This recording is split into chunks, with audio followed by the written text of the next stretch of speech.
안녕하십니까? 또 한 주간이 또 됐습니다. 오늘 이제 공인중개사법령 오늘 끝부분 이제 오늘 마무리 될 텐데 232페이지가 되겠습니다.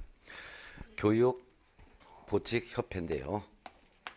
232쪽 교육 보직 협회.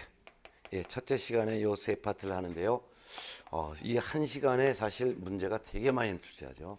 교육에서 한 문제가 나오고 보측에서 한 문제 내지 두 문제, 협회에서도 한 문제 내지 두 문제에서 총 네 문제가 이번 시간에 이제 출제가 되는 부분인데 내용이 좀 수월해서 우리가 이제 정리만 잘하면 될 것 같아요. 232쪽 한번 조문 읽어보겠습니다. 교육부터 볼까요? 34조 개공의 교육 1항 제9조의 규정에 의하여 중개사무소에 개설 등록을 신청하려는 자, 즉 공인중개사가 되겠죠.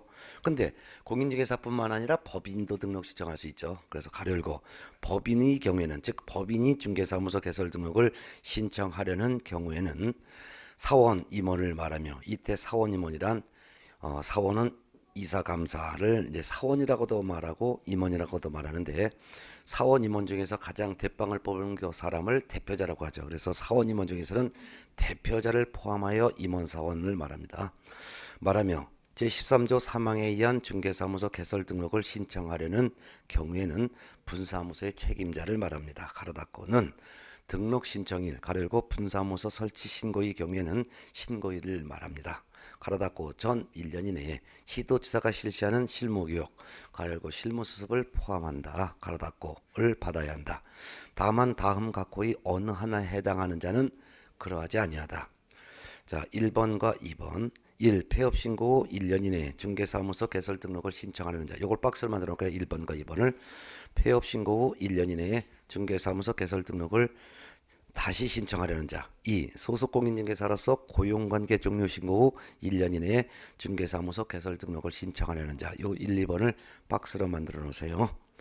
그리고 오른쪽 233쪽에 그 중간에 있는 음영 박스에서 1, 중간에 233조 1 고용관계 종료 후 신고 후 1년 이내 고용신고를 다시 하려는 자와 2 개업 공인중개사로서 폐업 신고 후 1년 이내 소속 공인중개사로 고용신고를 하려는 자. 요 1, 2번을 지우고 지금 왼쪽에 있는 232쪽에 있는 박스 1, 2번을 그대로 좀 바꿔놓으셔야 됩니다. 네, 바꿔놓으셨을 거예요. 예전에 제가 다 알려드렸으니까.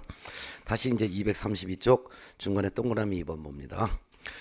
동그라미 2번 34조 2항입니다. 소속 공인중개사는 제15조 제1항에 따른 고용신고일 전 1년 이내에 시도지사가 실시하는 지금 232쪽이라고 말씀드렸는데 동그라미 2번 중간에 소속 공인중개사는 제15조 1항에 따른 고용신고일 전 1년 이내에 시도지사가 실시하는 실무교육을 받아야 한다.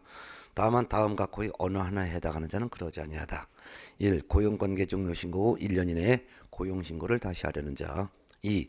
개업 공인중개사로서 폐업 신고 후 1년 이내에 소속 공인중개사로 고용신고를 하려는 자. 사망 중개보조는 제15조 제1항에 따른 고용신고일 전 1년 이내에 시도지사 또는 등록관청이 실시하는 직무교육을 받아야 한다. 다만 고용관계 종료 신고 후 1년 이내에 고용신고를 다시 하려는 자는 그러하지 아니하다. 사항 제1항 및 제2항에 따른 실무교육을 받은 개업 공인중개사 및 소속 공인중개사는 실무교육을 받은 후 2년마다 시도지사가 실시하는 연수교육 받아야 한다. 5항 국토교통부 장관은 1항부터 제4항까지 규정에 따라 시도지사가 실시하는 실무교육과 직무교육 및 연수교육의 전국적인 균형 유지를 위하여 필요하다고 인정하면 해당 교육의 지침을 마련하여 시행할 수 있다. 6항 제1항부터 제5항까지의 규정에 따른 교육 및 교육 지침에 관하여 필요한 사항은 대통령령으로 정한다. 이제 법조문을 이제 한번 정리했죠. 이제 공인중개사법령에 규정된 교육이 총 4가지가 있다는 것을 알 수 있죠. 4가지가 공인중개사법령에 규정된 이야기인데 교육이 있는데 4가지 교육 중에서 특히 부동산 중개업계에 들어오기 전에 미리 받아야 되는 교육이 2가지가 있죠. 하나는 실무교육, 또 하나는 직무교육. 이렇게 2가지가 부동산 중개업계에 들어오려는 사람이 미리 받는 교육이 이제 두 종류가 있는데, 실무교육은 누가 받아야지만 중개업계에 들어올 수 있고, 직무교육은 누가 받아야지만 직무교육을 받아야지만 중개업계에 들어올 수 있는 이 차이점을 구분하시고 각각의 교육 시간과 교육 내용을 암기하셔야 됩니다. 그다음에 이제 부동산 중개업계에 들어온 이후에 추가로 꼭 받아야 되는 교육이 있는데, 그게 바로 실무교육을 받은 사람 중에서도 개업 공인중개사와 소속 공인중개사가 추가로 2년마다 꼭 받아야 되는 교육이 바로 연수교육이 있습니다. 그런데 부동산 중개업계에 들어온 이후에 추가로 받아도 되고 받지 않아도 되는 교육이 있으니까 그 교육이 바로 부동산 거래사고 예방을 위한 교육이라는 것도 있습니다. 그래서 부동산 거래사고 예방을 위한 교육은 이거는 이수할 의무는 없지만 이수해도 되고 이수하지 않아도 되는 그런 임의교육, 요거는 필수교육 이런 게 있죠. 그래서 실무교육과 직무교육은 반드시 필수교육인데, 근데 이제 예방교육만 이제 임의교육이라는 것을 알 수가 있는 요 네 가지 교육을 하나하나씩 정리합니다. 그래서 바로 오른쪽에 233쪽 실무교육부입니다. 실무교육을 받아야지만 중개업계에 들어올 수 있는 사람은 바로 누구냐? 바로 누가 받아야 될까요? 바로 등록을 신청하려는 사람. 그 다음에 두 번째는 분사무소 설치 신고하는 경우에 책임자. 그 다음에 소속 공인중개사가 되려는 사람. 이런 사람들은 등록 신청하기 전에 미리 실무교육 받아야죠. 근데 직무교육은 중개보조원이 되고자 하는 사람이 미리 받는 교육이 직무교육이죠. 그러면 중개업계 들어오기 전에 어떤 교육을 받아야 되냐? 이거 하나만 외워두면 되죠. 즉 중개보조원이 되려는 사람은 미리 직무교육을 받아야지만 그때서야 중개보조원으로 근무할 수 있습니다. 만일 직무교육을 받지 않으면 중개보조원이 될 수 없는 거죠. 그 외 나머지 사람들은 전부 다가 실무교육을 미리 받아야지만 중개업계에 들어올 수 있으니까 실무교육을 받아야지만 개공이 될 수 있고, 실무교육을 받아야지만 법개공의 대표자를 포함해서 임원이나 사원이 될 수 있는 것이며, 실무교육을 받아야지만 분사무소 책임자가 될 수 있는 것이고, 실무교육을 받아야지만 소속 공인중개사로 중개업계에 들어올 수 있는 것이죠. 그러면 중개보조인이 되려는 사람은 미리 직무교육을 받아야 되고, 그 외 사람이 되고자 하는 사람은 전부 실무교육을 받아야 한다. 이렇게만 정리하면 이제 끝나는 거죠. 근데 이제 실무교육부터 보면, 실무교육을 실시하는 사람은 바로 이제 시도지사가 실시합니다. 시도지사가 실시하고 그 외 등록관청이나 또는 국토교통부 장관은 실시하지 않는다라는 걸 꼭 기억하셔야죠. 그래서 시도지사가 실시하는 이 실무교육을 받아야지만 여지 개공이 될 수도 있고 임원사원 책임자 소공이 될 수 있는 것이죠. 네. 근데 언제 받아야 되냐? 이거 같은 거 이제 책으로 정리하겠죠. 네. 실무교육부터 그냥 책으로 정리할까요? 실시기관은 시도지사다. 그 다음에 실무교육 이수 의무자는 외울 필요 없이 중개보존이 되려는 자를 뺀 나머지가 되려는 사람은 다 실무교육 받아야 한다.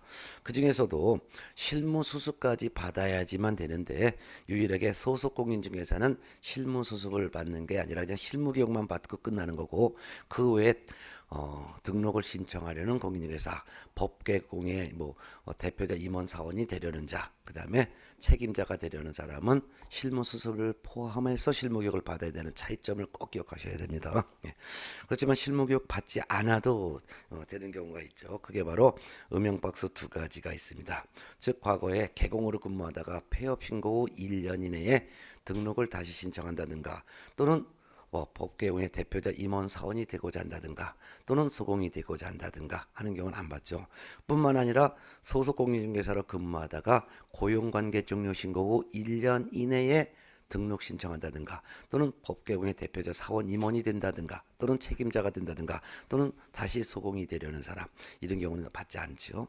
외울 필요도 없이 그냥 폐업 후 또는 고용관계 종료 신고 후 다시 1년 이내에 이런 사람이 되고자 할 때는 안 받는다. 이렇게 정리하면 끝나는 거죠. 예. 자, 넘어가겠습니다. 예, 교육 내용을 외우셔야 합니다. 234쪽 실무교육 내용 박스에 있죠. 세 가지입니다. 법률 지식을 배웁니다. 특히 개공 및 소공으로서의 직무 수행에 필요한 법률 지식, 요거는 꼭 기억해 두셔야 되겠죠. 그 다음에 두 번째는 부동산 중개 및 경영에 대한 실무, 그 다음에 세 번째는 직업윤리 등. 결국 세 가지 교육 내용인데 법률 지식, 실무, 윤리, 이 세 가지를 실무교육의 내용이 되겠습니다. 교육시간도 외워두셔야 합니다. 28시간 이상 32시간이야. 그 다음에 이제 직무교육 볼까요? 중격계 들어오기 전에 받는 교육 중에서도 중개 보존이 되려는 사람만이 받는 게 직무교육입니다. 직무교육 실시권자는 시도지사 또는 등록관 정도 실시할 수 있다는 차이점을 알아두시고 중개 보존이 되려면 고용신고 1년 이내 시도지사 또는 등록관청이 실시하는 직무교육을 받아야 되는 게 원칙이지만 다만 고용관계 종료 신고 후, 즉 예전에 중개보존으로 근무하다가 고용관계 종료 신고 후 1년 이에 다시 중개보존으로 고용신고되려는 자는 다시 안 받죠. 교육 내용, 직무교육 내용은 하나밖에 없습니다. 중개보존으로서 직무 수행을 함에 있어서 알아둬야 될 윤리, 직업윤리 하나밖에 없습니다. 교육시간 3시간 이상 4시간 이하라는 것도 외워두셔야 되겠죠.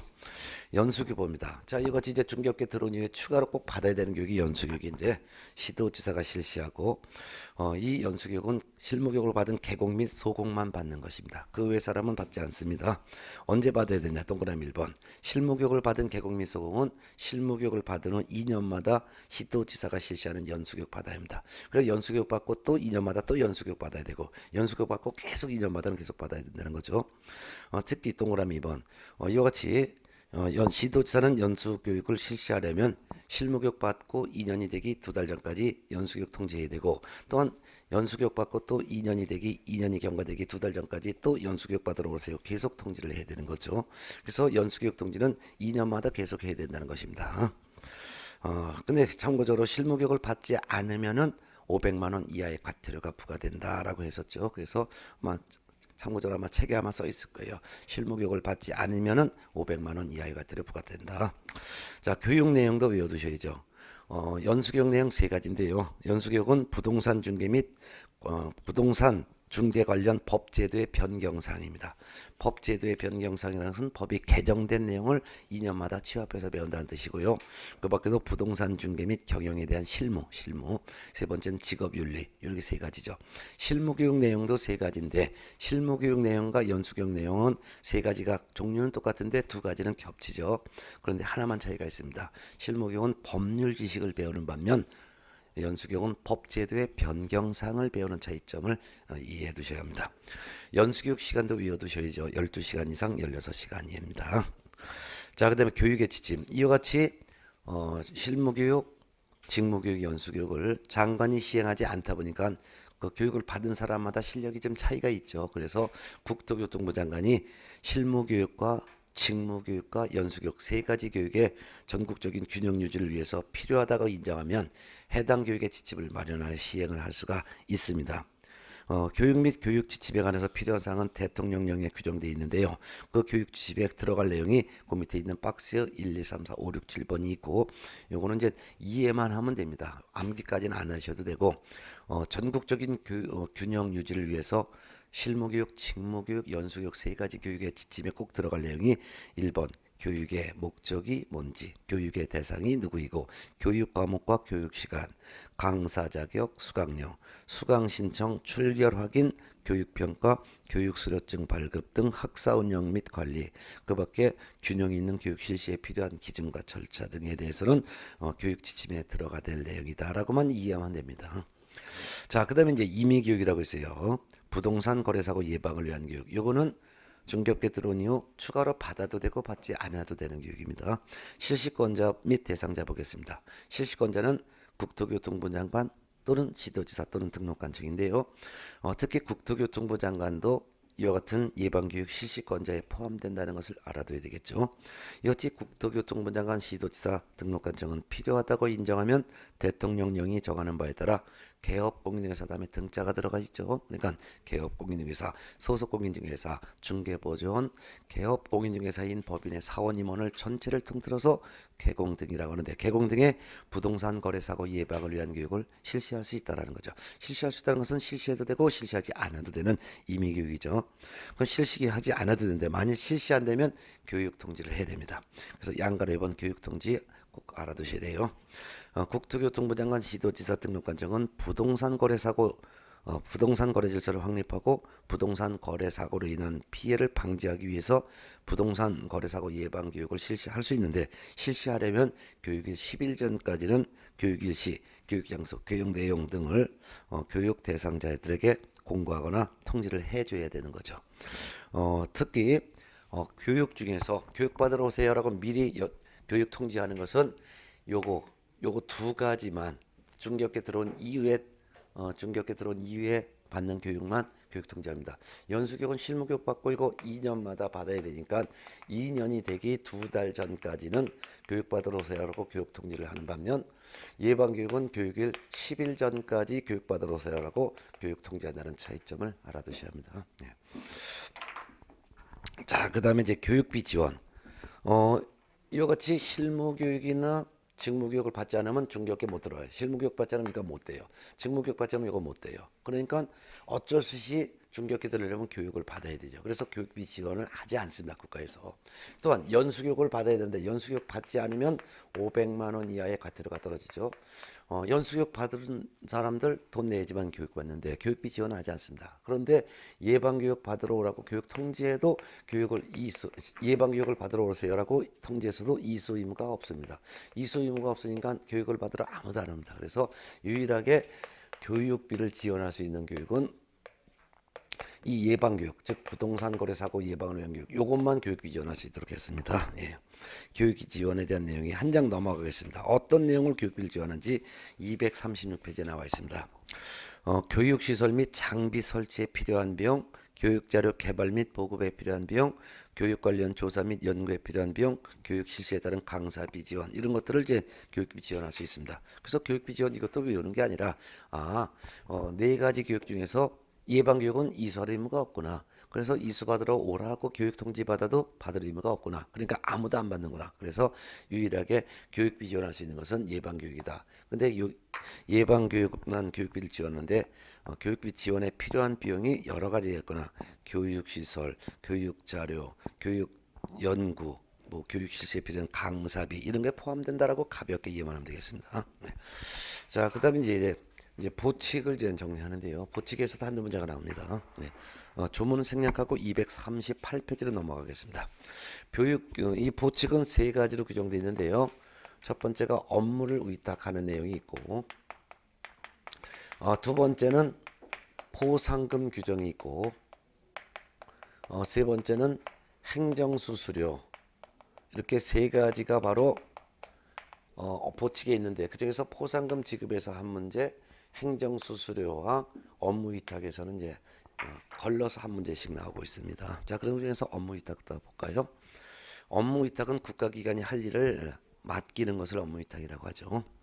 업무위탁 근거 규정이 있습니다. 국토교통부 장관, 시도지사 등록관청은 대통령령이 정하는 바에 따라 그 업무의 일부를 협회 또는 대통령령이 정하는 기관에 위탁을 할 수가 있다. 즉 행정기관이 할 수 있는 업무를 하청 줄 수 있다 이거죠. 근데 위탁할 수 있는 업무의 종류가 지금 현재 법에는 두 가지가 규정되어 있습니다. 필수교육 업무 위탁. 필수교육이라는 것은 반드시 받아야 되는 거니까 실무교육, 직무교육, 바로 연수교육가 되는 거죠. 이 교육 업무를 하청을 줄 수 있는데 그 하청을 받을 수 있는 기관이 1, 2, 3번이 있습니다. 첫 번째가 부동산학과가 개설된 학교를 위탁할 수 있고, 두 번째는 협회, 세 번째는 공기업 또는 준정기관에 위탁할 수 있습니다. 근데 아무리 부동산학과가 개설된 학교, 즉 대학이나 또는 협회 또는 공기업 준정부기관이라 하더라도 이와 같이 실무교육, 직무교육, 연수교육을 위탁받으려면 위탁받을 수 있는 기준을 갖춰야 됩니다. 그 기준이 그 밑에 박스에 있습니다. 1번과 2번 둘로 되어 있는데 1번은 이 같은 교육을 실시할 수 있는 인력이 바로 이제 강사인데요. 강사를 확보해야 되겠고, 두 번째는 이 같은 교육을 실시할 수 있는 시설로서의 강의실을 확보해야 되죠. 그 어떤 강사를 확보해야 되는지 강사 기준이 나와 있는데 이 강사 기준이 지금까지 출제가 된 적은 한 번도 없습니다. 그래서 100점을 맞으려는 사람은 강사 기준을 좀 외워두시고, 그렇지 않고 그냥 나는 한 90점대 맞겠다 하는 사람들은 외우지 않으셔도 될 거예요. 그럼 100점 맞을 사람을 대상으로 한번 위탁 기준 중에서 실무교육, 직무교육, 그 다음에 연수교육을 이 교육 업무를 위탁을 받을 수 있는 기관은 위탁을 받을 수 있는 기관은 일단 부동산학과가 개설되어 있는 대학 등 학교, 공인중개사 협회, 그다음에 공기업, 준정부기관 이렇게 가능하죠. 근데 아무리 이런 기관이라 하더라도 실무교육을 또는 직무교육을 또는 연수교육을 위탁을 받으려면은 강사와 강의실을 확보하고 있어야 되는데 어떤 강사를 확보해야 되는지는 요거의 기준이 국토교통부령에 있습니다. 이와 같은 교육을 실시할 수 있는 능력을 갖고 있는 강사여야 되겠죠. 그 중에서 박사 학위 소지자, 그 다음에 대학에서의 강사, 그 다음에 변호사, 그 다음에 이와 같은 교육과 관련된 내용에 대해서 대학원에서 석사 학위를 취득한 사람, 그 밖에도 변호사를 제외한 나머지 기타 자격 소지자, 그 다음에 이제 7급 이상 공무원 이렇게 총 6사람으로 이렇게 분류해 놨습니다. 그 중에서도 이 박사학위 소지자는 이러한 교육과 관련된 박사학위 취득한 사람은 경력이 있건 없건 전혀 상관없습니다. 경력 무관하고 박사학위 소지자를 확보해도 강사로 확보한 것으로 인정합니다. 근데 대학에서 이와 같은 내용으로 강의를 한 경력이 2년 이상 있거나 또는 변호사 자격을 취득하고 관련 법률 사무에 2년 이상 종사했다면은 이같이 2년 이상 경력의 강사와 변호사를 확보해도 됩니다. 근데 그 외 나머지 사람들은 3년 이상의 경력을 요구합니다. 그래서 대학에서 이와 같은 교육과 관련된 내용으로 석사학위를 취득하고 나서 3년 이상 실무 경험이 있거나 그 밖 기타 자격 소지자로서 뭐 공인중개사 자격증 소지자 또는 법무사 자격 소지자, 공인회계사 자격 소지자, 감정평가사 자격 소지자. 자, 이와 같은 자격 소지자는 전부 다 3년 이상 경력을 요구합니다. 그 밖에 7급 이상 공무원으로서 이와 같은 교육 업무를 6개월 이상 담당을 했던 경력이 있다면은 7급 이상 공무원을 확보해도 되죠. 이와 같이 박사학위 소지자는 경력과 무관하고 강사와 변호사는 2년 이상, 강사 변호사를 제외한 나머지는 전부 다 3년 이상이고 7급 이상 공무원은 6개월 이상이다. 그러면 요거 하나만 외우고 나머지는 전부 다 3개월을 집어쳐넣는 것이 낫다라고 정리하는 것이 낫겠죠. 자, 강의실도 확보해야 되는데 강의실 여기는 책에 있습니다. 강의실은 50제곱미터 이상 되는 강의실을 한 개소 이상 확보해야 되겠죠. 한 개소 이상. 한 개소 이상에서는 한 개를 확보해도 된다. 그 말이 되겠습니다. 네. 그래서 이 강사와 강의실을 확보하고 있는 대학, 협회, 공기업, 준정부기관 중에서 이와 같은 실무교육, 직무교육 업무를 위탁할 수 있죠. 누가? 본래 실무교육은 시도지사가 실시하는데 시도지사가 누구한테? 학교, 협회, 공기업, 준정부기관 이와 같은 강사 강의실을 확보하고 있는 학교, 협회, 공기업, 준정부기관 중에서 위탁할 수 있죠. 그 다음에 교재 239쪽. 만일 그 중에서 어느 학교에다가 실무교육, 직무교육, 연수교육 업무를 위탁을 만일 여기다 했다면은 위탁했다라고 관보에 고시는 해야 되겠죠. 예.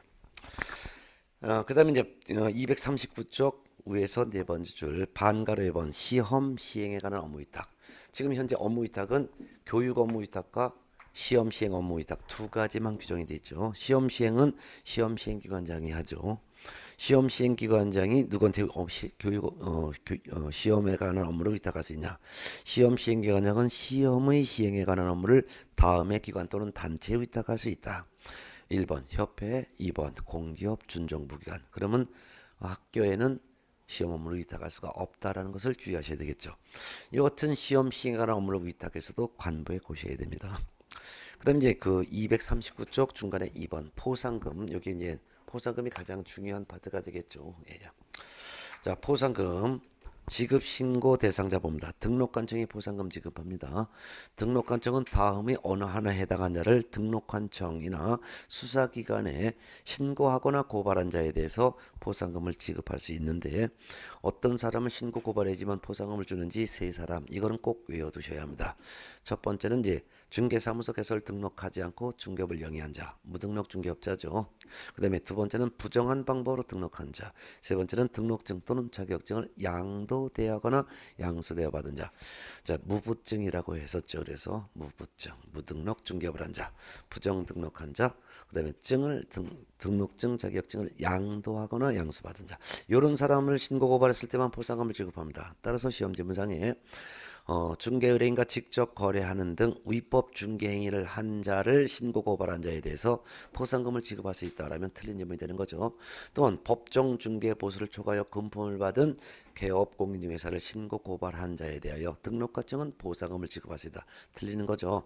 거짓 그 밖에 부정한 방법으로 공인중개사 자격을 취득한 자를 신고 고발한 자에 대하여 등록증은 보상금을 지급할 수 있다. 다 틀린 거죠. 무부증 세 가지의 신고 고발 대상자만 보상금을 지급할 수 있는 신고 대상자가 됩니다. 그 다음에 이제 포상 금액 봅니다. 밑에 포상금은 등록관청이 지급하는데요. 한 건당 50만 원으로 지급합니다. 50만 원 딱 주는 거지 50만 원 이내로 한다면 드리는 거예요. 근데 포상금 지급에 소요되는 비용은 대통령령이 정하는 바에 따라 그 일부를 국고에서 보조할 수 있습니다.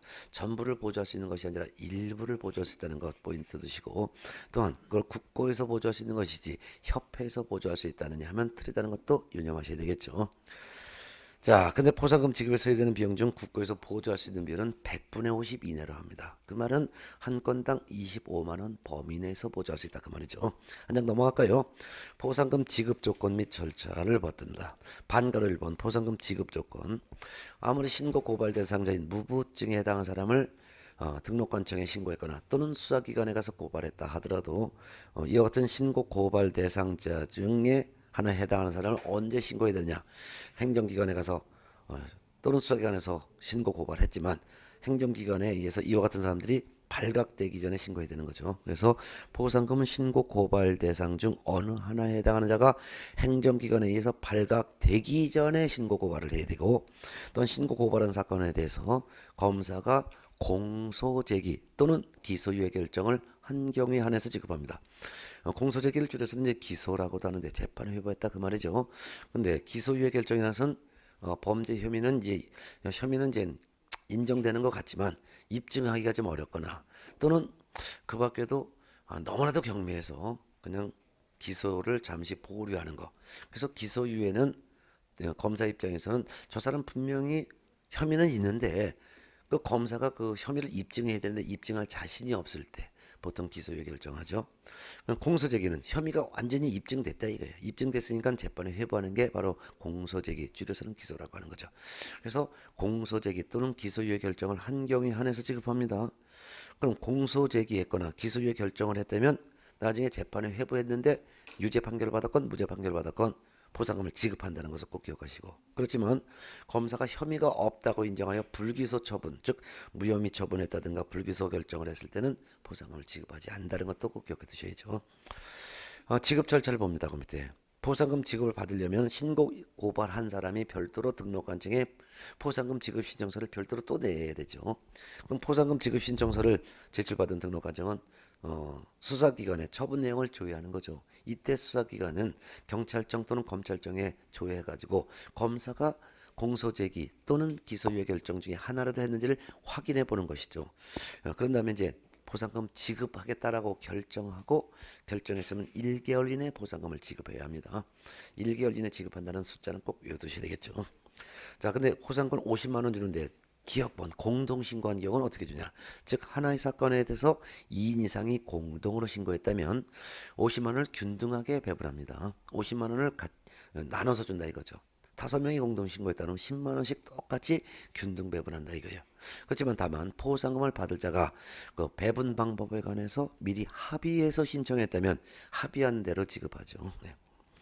그래서 공동 신고한 경우 균등 배분 방법보다는 합의한 방법이 더 우선한다라는 거. 합의하지 않았으면 균등하게 지급한다는 의미를 기억하셔야죠. 근데 니은 개별 신고가 있습니다. 등록관청은 하나의 사건에 대해서 2건 이상의 신고 고발됐을 때는 최초로 신고 고발자에게만 포상금을 지급합니다.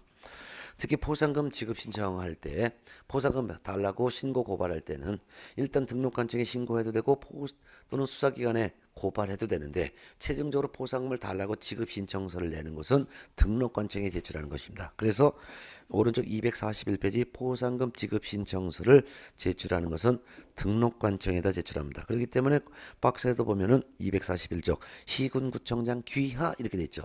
그래서 등록관청에 신고 고발했을 때도 등록관청에 포상금 지급 신청서를 제출하고 수사기관에 고발을 했어도 이 포상금 지급 신청서는 시군구청장 즉 등록관청에 제출하는데 그 중에서도 보면은 그 제출 서류라는 게 맨 밑에 박스에 있을 거예요.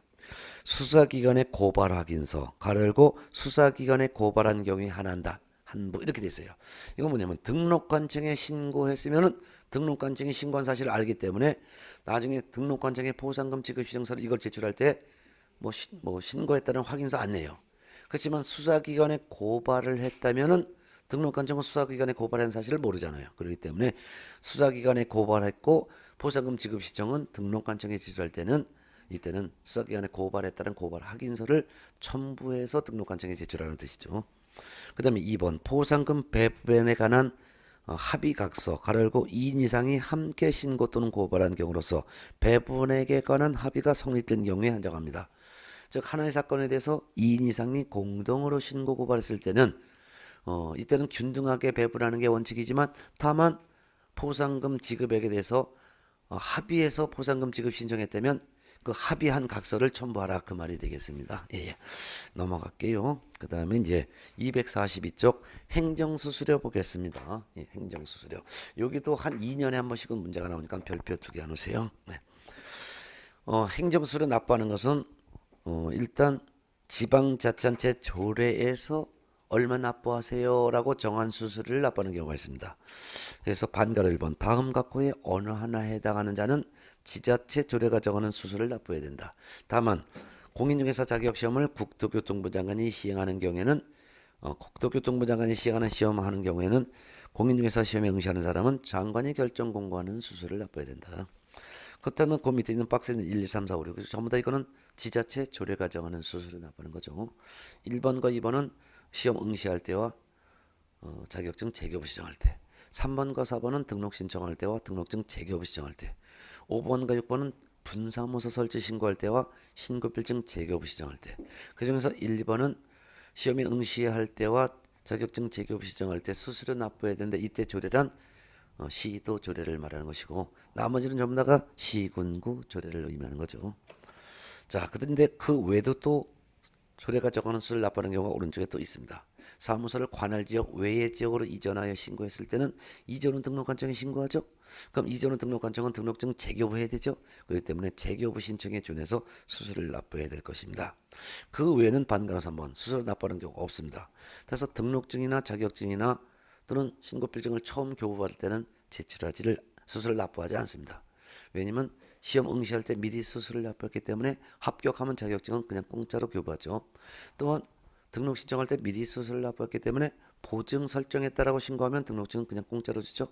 분사무소 설치 신고할 때 미리 수수료를 냈기 때문에 신고필증 그냥 줍니다. 그렇지만 전부 재교부 할 때만 낸다는 거. 그 다음에 수수료를 납부하는 것은 증을 받기 위해서 미리 내는 거예요. 근데 증을 받기 위해서 돈을 미리 낸 거지 증을 받는 경우가 없다면 수수료를 납부하지 않습니다. 따라서 뭐 거래정보사업자 지정 신청할 때 수수료 내지도 않지만요. 그 밖에도 고용신고, 고용관계 종료신고, 휴비업 신고할 때 이때 수수료 내지 않습니다. 근데 양가로 1번 업무를 위탁받은 자가 결정하는 수수료를 납부하는 경우가 있습니다. 즉 시험 업무를 위탁했다든가 또는 교육 업무를 위탁했을 때는 위탁받은 자가 위탁한 자의 승인을 얻어서 결정 공고한 수수료를 각각 납부해야 되겠죠. 예. 자, 이렇게 해서 이제 또 행정수수료까지 정리했어요. 그 다음에 협회에서도 한두 문제가 나오는데요. 이 협회도 내용은 수월하기 때문에 전부 다 암기만 하시면 됩니다. 그래서 이 과목은 내용은 쉽겠지만 다 외워야지만 이제 점수가 맞히는 거니까 뭐 시험장에 갈 때까지 외우기만 하면 좀 됩니다. 이제부터는. 협회 244페이지 협회 조문이 나와 있는데 조문은 생략하고 바로 245페이지로 넘어갑니다. 협회 설립부터 볼까요? 협회 설립 목적은 뭐 외우지 않으셔도 됩니다. 그냥 공개공과 부개공은 협회를 설립할 수 있고 그 외에 법개공은 협회를 설립할 수 없다는 것만 알아두면 되겠죠. 양가로 해본 협회의 법적 성격은 별표돼 있을 거예요. 협회는 법인으로 한다. 법인으로 한다.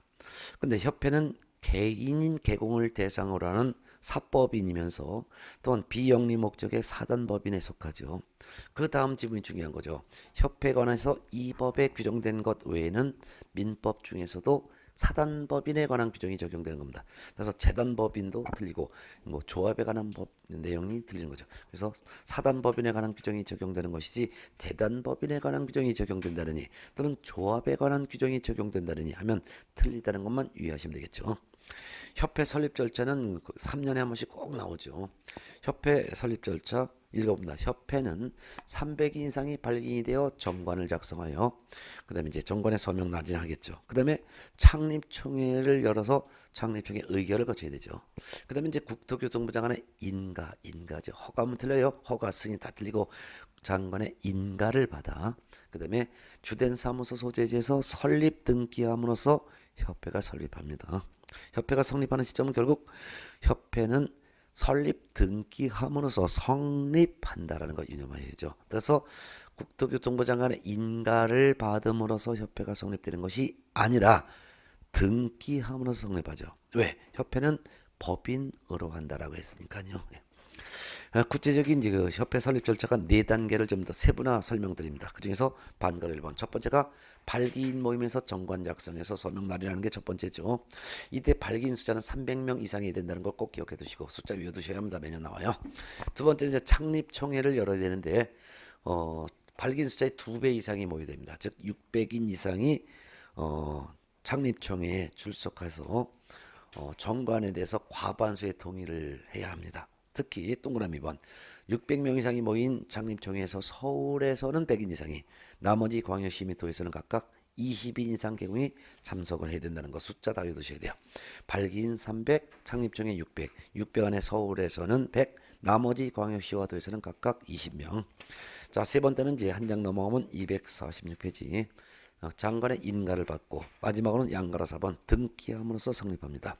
이때 등기는 주된 사무소 소재지에서 설립 등기함으로써 협회가 성립하는데 주된 사무소 소재지를 어디에 두건 제한은 없습니다.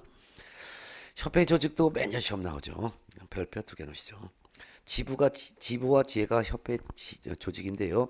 협회는 정관으로 정하는 바에 따라 시도, 즉 특별시, 광역시, 도, 특별자치도를 시도라고 하는데 시도의 지부를 그 다음에 시군구의 지회를 둘 수 있습니다. 이때 시군구 할 때 시는 구가 설치되어 있지 아니한 시를 말합니다. 시군구에는 지회를 둘 수 있다.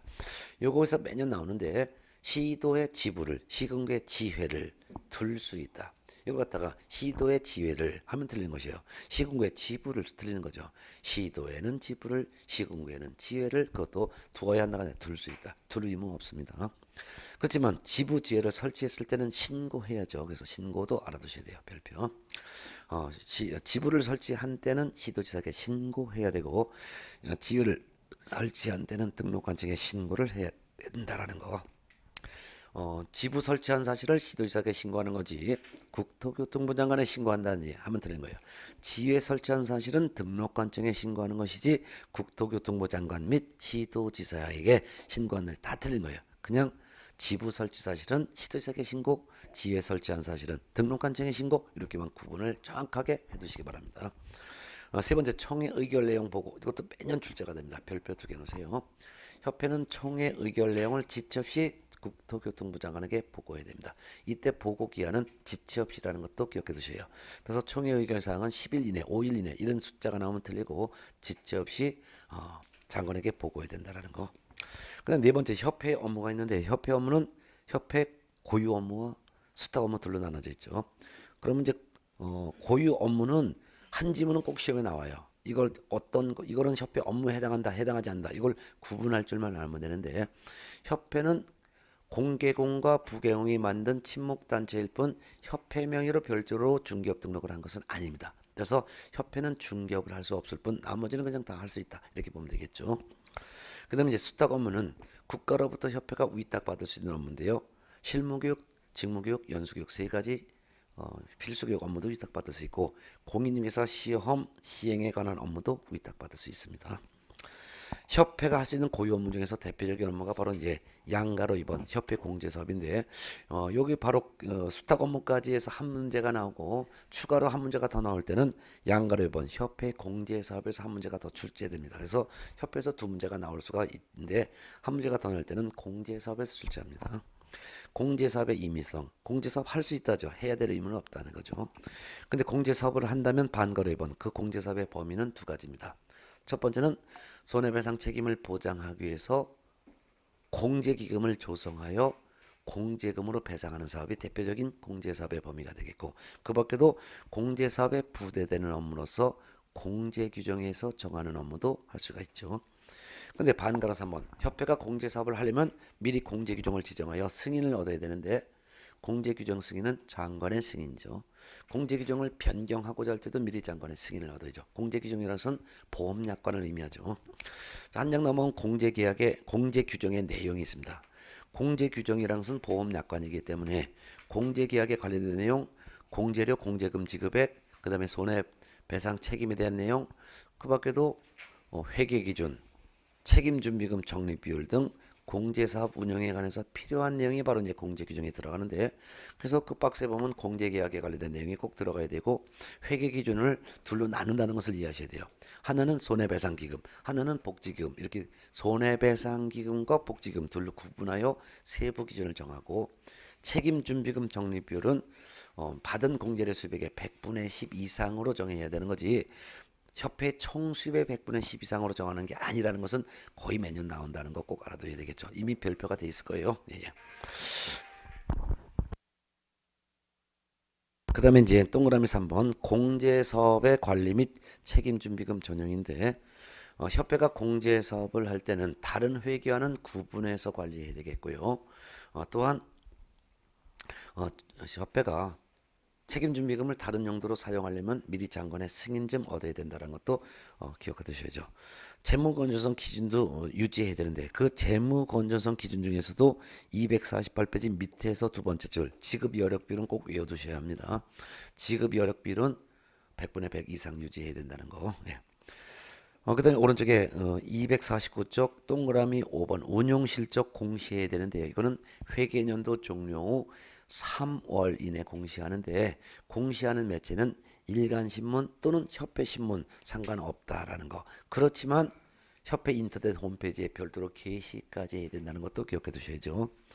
그 다음에 동그라미 6번 공제사업에 대한 검사는 이제 회계장부 검사를 말하는데, 이거는 국토교통부 장관의 요청이 있는 경우에 하나여 금융감독원의 원장이 할 수 있는 것이지, 이걸 반대로 나오면 틀리다는 거. 그래서 국토교통부 장관의 요청이 있는 경우에 하나여 금융감독원장이 공제사업 검사할 수 있다.